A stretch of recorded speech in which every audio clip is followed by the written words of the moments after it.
คนเจ็บซื้อว่านางกี่อายุ40 ปีอยู่บ้านคันแยงเมืองโพนทองแข็งจะประสาคนเจ็บเขามานอนห้องหมอในค่ะวันที่13เดือน5ปี2023เวลา7:00ในตอนแรกเนื่องจากคัดขีเสลดออกมาบ่ได้จึงจำเป็นต้องดูดขีเสลดให้คนเจ็บสบายดีคือแม่พี่น้องของคนเจ็บเลยคนเจ็บซื้อได้เลยอันนี้40 ปีบาทคันแยงมาอยู่ห้องใครโดยดูเอ็นคือนั่งศึกษาเป็นนักศึกษาการเรียนมันมีจะมาดูสถาในเทนเนอร์ใส่ดาวมาไล่มาทีก่อน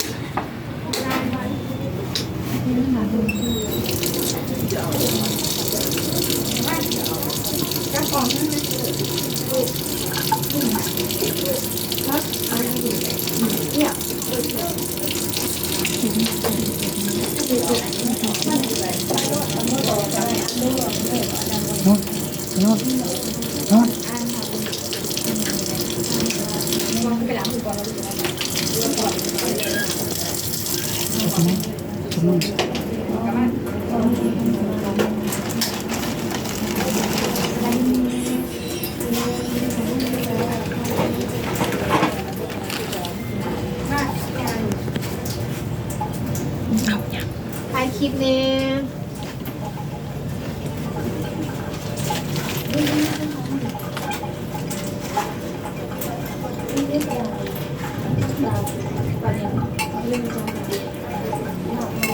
ปานิน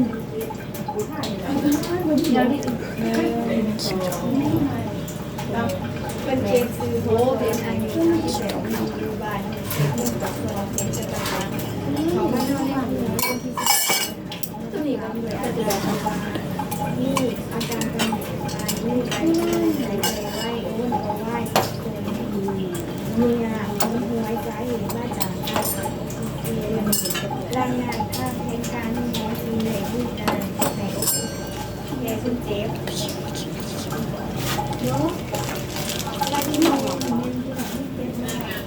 นี่เป็นทางคอคือเล่บาดได้นั่นได้แทงได้ด้วยดูคือการสอนเนี่ยคือการแทงด้วยมีอยู่นี่นาทีนะคะที่สอบในการใส่อุปกรณ์โคเดอร์เนื่องจากว่าพอเป็นนี่ถ้าว่าหาอุปกรณ์ที่เบาบางเรื่องค่าอุปกรณ์ของพอตอนนี้ได้ดูที92ยุคสองเพื่อหายคอเป็นนะคะอุปกรณ์ที่เพียงพอได้เห็นหายคอถึงตัวได้ถึง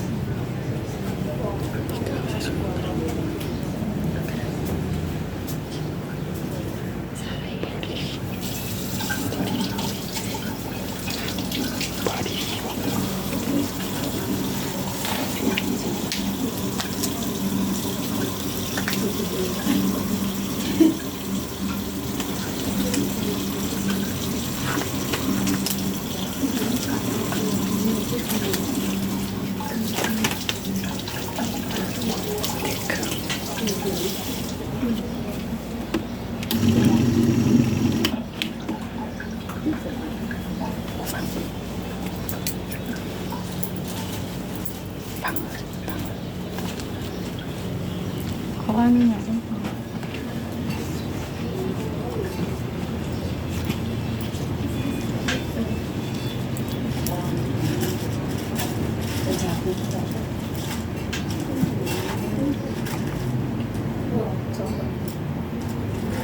ใครได้ก็ใช่ๆบอก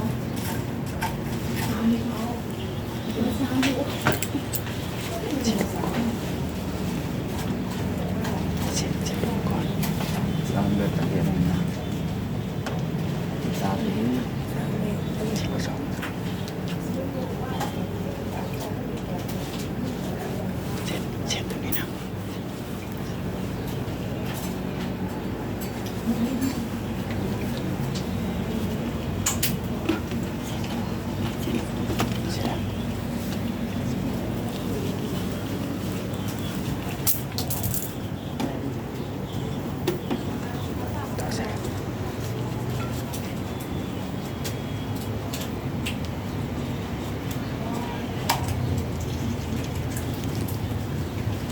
เช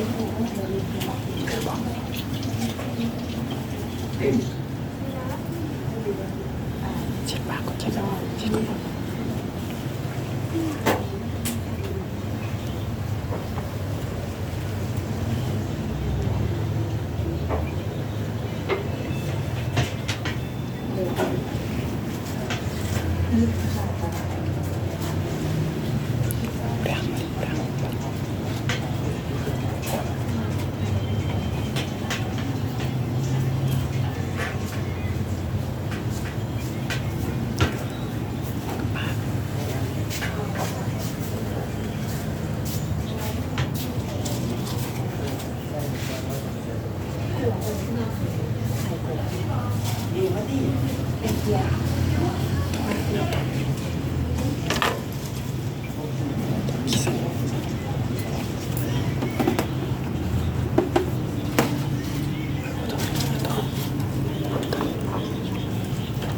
เส้น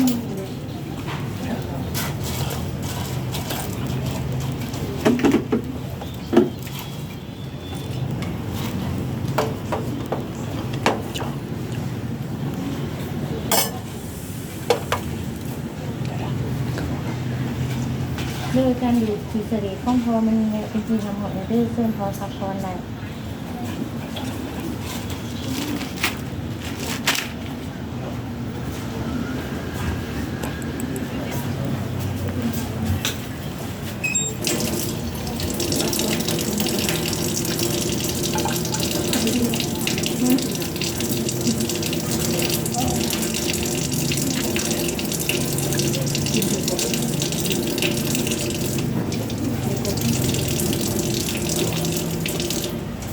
นี่ได้โน้ตเป็น